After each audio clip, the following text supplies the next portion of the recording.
Hello, कसे आहात तुम्ही सगळे? आय होप छान असाल. मी प्रिया, तुम्ही पाहताय होम स्टोरीज विथ सिया आणि प्रिया. आज मला तुमच्यासोबत बऱ्याच गोष्टी शेअर करायच्या आहेत, पण सुरुवात वॉर्डरोब क्लिनिंगपासून करूयात. आता माझी ही क्लिनिंग 2 गोष्टीसाठी चालू आहे. ऑलरेडी कबर्डमध्ये थोडा मेस झालाच होता आणि त्यात माझं एक ब्लाउज पण भेटत नव्हतं.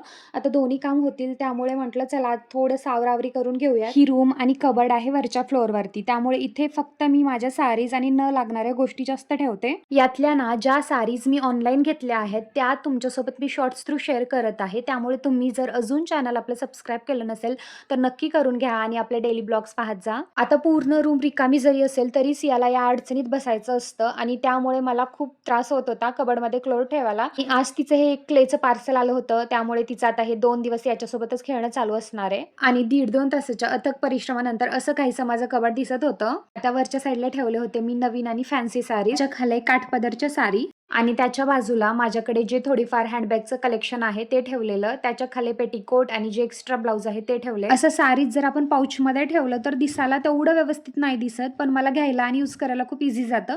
त्यामुळे मी जे न्यू साडीज असतात ते असेच पॅकेटमध्ये ठेवते. आणि मग सगळ्यात खालच्या साईडला मी ठेवलेत माझे लग्न झाल्यावरती ज्या साडी मी घेतल्या होत्या आणि ते सध्या मी जास्त यूज नाही करत पण छान आहेत अशा.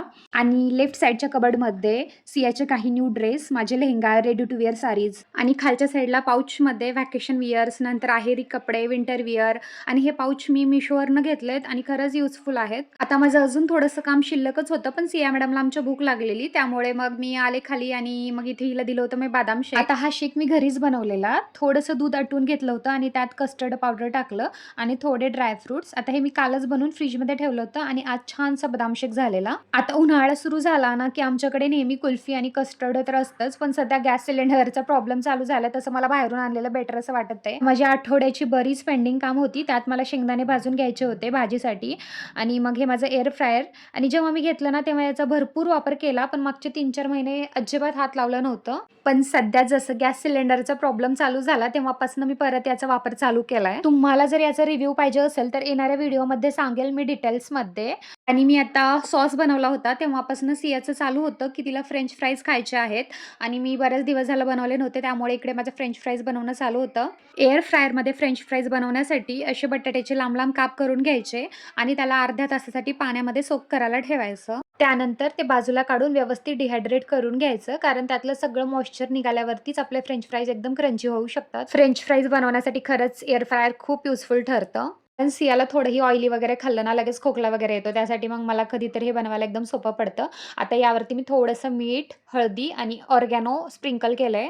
नंतर थोडंसं ऑइल स्प्रे करून परत हे एअर फ्रायरमध्ये ठेवून दिलं. आता एअर फ्रायरवरती ऑलरेडी फ्रेंच फ्राईजची सेटिंग असते, त्यामुळे फक्त ते सेट करून मध्ये ठेवून द्यायचं असतं. आता 20-25 मिनिटांमध्ये हे रेडी होतील. यात अशा बऱ्याच रेसिपी बनवता येतात, जसं भेंडी फ्राय. नंतर जर आपल्याला बैंगन वगैरे भाजायचं असेल तर ते पण एकदम छान भाजलं जातं.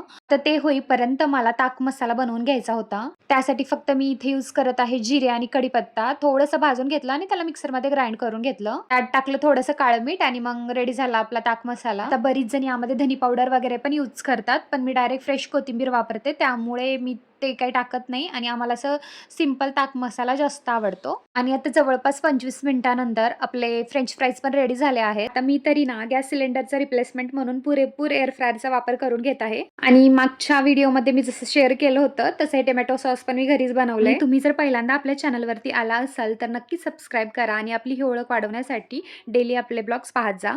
आता इथंपर्यंत तुम्ही आला असाल तर माझ्याकडनं तुम्हाला धन्यवाद आणि लवकरच भेटूया नेक्स्ट ब्लॉगमध्ये. यासाठी बाय.